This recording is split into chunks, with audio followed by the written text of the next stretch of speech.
বিমানবাহী রণতরী Harry ট্রুম্যানকে সম্ভবত আর যথেষ্ট মনে হচ্ছে না যুক্তরাষ্ট্রের। তাই তো একে সঙ্গ দিতে কার্ল ভিনসন নামে আরেকটি বিমানবাহী রণতরী লোহিত সাগরে পাঠাচ্ছে ট্রাম্প প্রশাসন, এবং খুব শিগগিরই। নাম প্রকাশে অনিচ্ছুক মার্কিন প্রতিরক্ষা দপ্তর সংশ্লিষ্টরা গণমাধ্যমে এমনটা জানিয়েছেন। বিশ্লেষকদের মতে এখানে দুই রকম ব্যাখ্যা রয়েছে। এক, হুথিদের সঙ্গে লড়াইয়ে আপাতত কুলিয়ে উঠতে পারছে না যুক্তরাষ্ট্র। দুই, হুথিদের দমাতে আরও শক্তি খরচ করে লোহিত সাগরে বাণিজ্যিক জাহাজ চলাচলের পথ সুগম করা। মার্কিন নৌবাহিনীর সূত্র বলছে, লোহিত সাগর দিয়ে ওই অঞ্চলে স্বাধীনভাবে চলাচলে বাধা সৃষ্টি হওয়াটা সহ্য সীমার বাইরে চলে যাচ্ছে।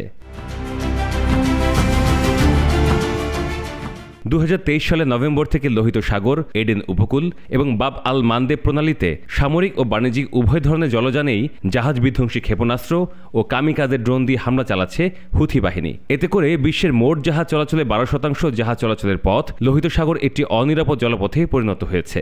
এমন বাস্তবতায় যুক্তরাষ্ট্র, যুক্তরাজ্য ও তাদের মিত্ররা লোহিত সাগর ও আশপাশের অঞ্চলে বিমানবাহী রণতরী ও বিমান বিধ্বংসী জাহাজ সহ প্রয়োজনীয় সমরাস্ত্রে সমাবেশ ঘটিয়েছে।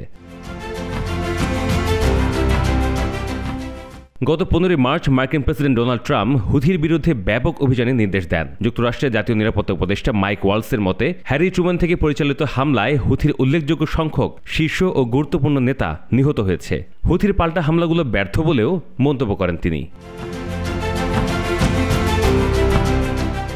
গত ডিসেম্বর হুথির তৎপরতার পর থেকেই হ্যারি ট্রুম্যান লোহিত সাগরে অবস্থান করছে। মাঝে একটি বাণিজ্যিক জাহাজের সাথে সংঘর্ষে গ্রিসে মেরামত করার পর পুনরায় তার অবস্থানে ফিরে আসে। এত কিছুর মধ্যে সম্প্রতি ফাঁস হয়ে যাওয়া হুথি বিরোধী অভিযানের তথ্য নিয়ে আলোচনা এখনও শীতল হয়নি।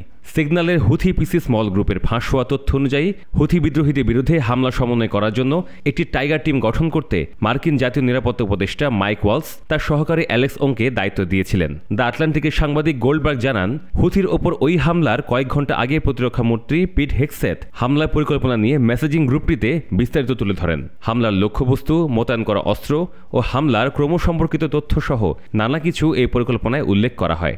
গোল্ডবার্গ তার প্রতিবেদনে বিস্তারিত পরিকল্পনার কথা উল্লেখ না করলেও সিগন্যাল অ্যাপ ব্যবহার করে এমন আলোচনা করাকে খুবই বেপরোয়া বলে আখ্যায়িত করেন। এদিকে ফাঁস হওয়া এই ঘটনায় বিব্রত ট্রাম্প প্রশাসন।